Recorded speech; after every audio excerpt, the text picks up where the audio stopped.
Take the first step towards online privacy. Get NordVPN. I invested £25,000. Today, that investment is worth £5 million. Say hello to our hero, the Hydrogen Energy Release Optimizer. Limitless power, zero emissions. David, thank you so much for making yourself available.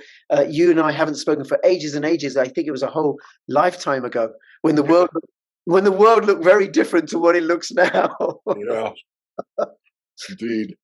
Now, I'm going to have all the links to, themorganreport.com and your YouTube channel and your Twitter channel in the description below, and people go and follow your work. And you are the silver meister, the silver guru, the silver investor. And we're going to be talking about silver and the banking system. And please do subscribe and follow me on Twitter, CryptoRichYT, join my official Telegram announcements channel, and subscribe to me on Odyssey, bit.ly/CryptoRichOdyssey, as well as all of David's social media stuff, especially if you're interested in silver. So David, do you want to give a very brief introduction and then we'll get going, and how you see things shaping up in the world of silver and money and banking? Sure.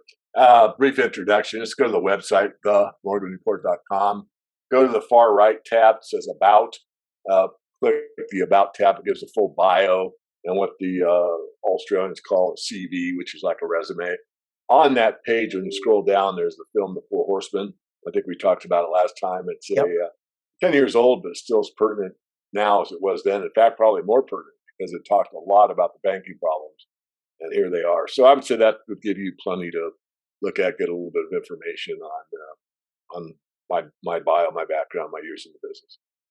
Okay, very good. And you are a man who is passionate, who loves silver. You and I both with our silver hair, it must be said, right?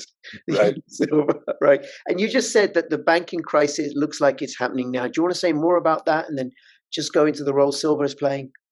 Sure. So it's hard to know where to start, but I mean, myself and many others in the Austrian school, the hard money camp, the honest money camp, have predicted for a long time that there would be a banking crisis.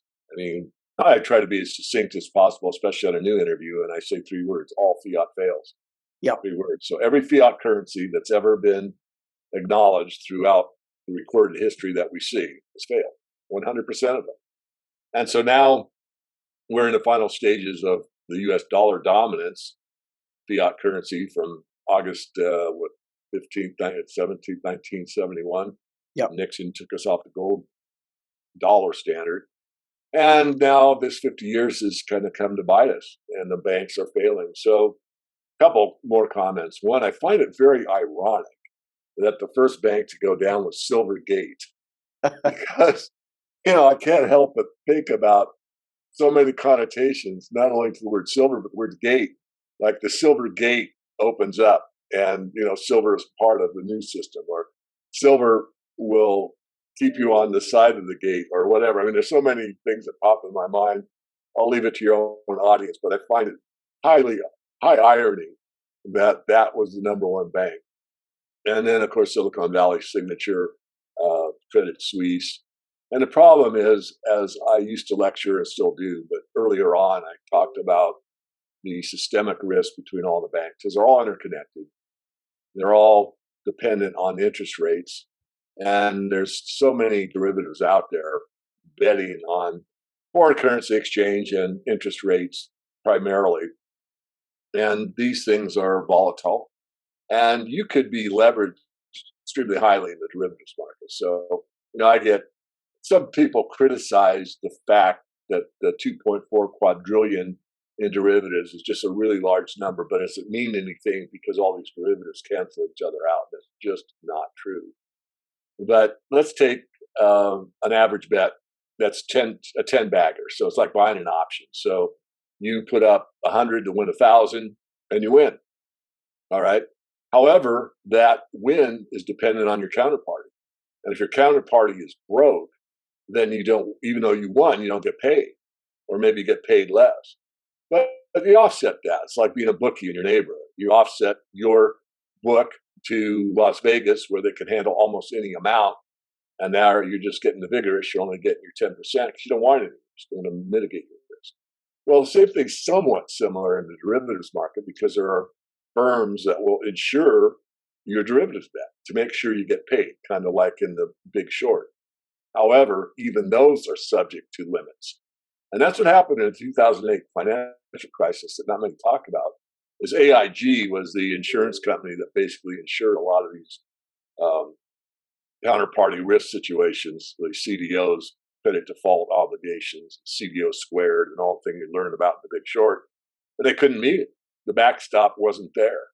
The insurance, and the Fed basically came in and rescued AIG. But if the Fed hadn't rescued AIG, if the free market had reigned, then those that made bad bets would lose. And those that made good bets would win or not get paid because counterparty couldn't pay it.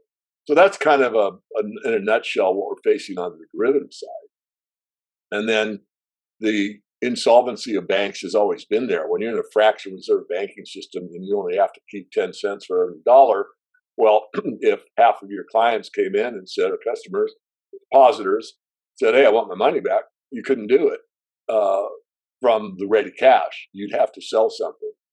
And what these banks consider to be assets are primarily mortgage-backed securities and sovereign debt, which means United States bonds for the most part. And with interest rates going up, they have to sell the bonds at a discount, which is a loss, in order to turn it to cash, give the cash to the depositors. But again, that's kind of in a nutshell where we're at. And it's only going to get worse. I hate to be a prophet of doom, but I've been predicting this for a long time, as many others, as I said. And we're here.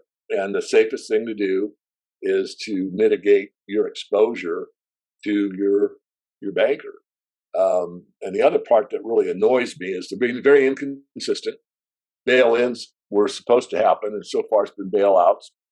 And that's okay by me. It's just the point being that it's basically against the law to do bailouts from the Frank Dodd bill that I talked about on Stansberry Research and USA Watchdog.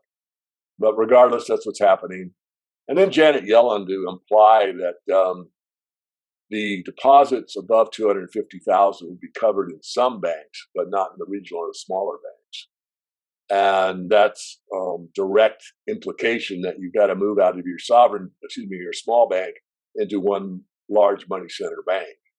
And a lot of the large money center banks are much more corrupt than your local bank down the street, which probably isn't corrupt at all or very little. But when you get into the large money center banks, you know, how many times is HSBC, Credit Suisse, Santander, some of these large banks that have gotten fined for money laundering or illicit activities? Plenty, if you look at it. So it's a mess. Yeah, and is it deliberate or not? We can talk about. Sure. And David, just on that point, where people are going to be taking money out from the smaller banks, putting into the larger banks, well, that's the whole, I suppose, centralizing trend that we've been witness to and subjected to over the last 3 years, ever since lockdown started. By the way, we can talk freely because we're on Odyssey. Okay. Right? So we say whatever we want, right? So because we've had this centralization of power, centralization of media, and they're rolling out all the other stuff that they're doing in order to pursue their great reset agenda, the centralization of currency in the form of CBDCs that they want to roll out, and by limiting our access to cash and stuff like that. Now, I want to go back to something that you said earlier about the insurance companies. See, I have this idea that you keep an eye. It's probably an accurate idea, I think, right? You keep an eye on what's going on in the financial markets and the silver markets and the gold and Bitcoin stuff, right? What do you see happening in the insurance markets? They're really in trouble. I mean, the pensions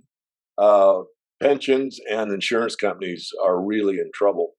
The insurance for life, it's called an actuary, and all it is a statistical probability. And because the statistical probability to a very fine degree, the average such and such type person lives to such and such an age. If we extract this much money out of them, we'll be able to pay off the insurance policy quite easily and bank the rest.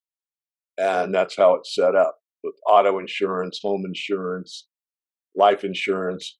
It's all based upon the statistical probability of how many are going to collect. And so think of how many people buy auto insurance every year and never collect a dime, right? But there are some accidents, but it's many-fold over. what the actual liabilities are. Of course, it depends on the company, how long they've been around, and blah, blah, blah, blah. So they're variables, of course. But the larger companies that have been around a long time have quite a buffer. However, on the sudden death syndrome, a lot of these life insurance companies are seeing a huge increase in the deaths of all age groups, 20 to 30, 30 to 50, 50 to 60, well beyond what the actuary was forecasting just a couple of years ago. So that's starting to put the pinch on them. Now, if you want to catch the rest of this interview, then please come over to Odyssey and you can watch it in full there. bit.ly/CryptoRichOdyssey.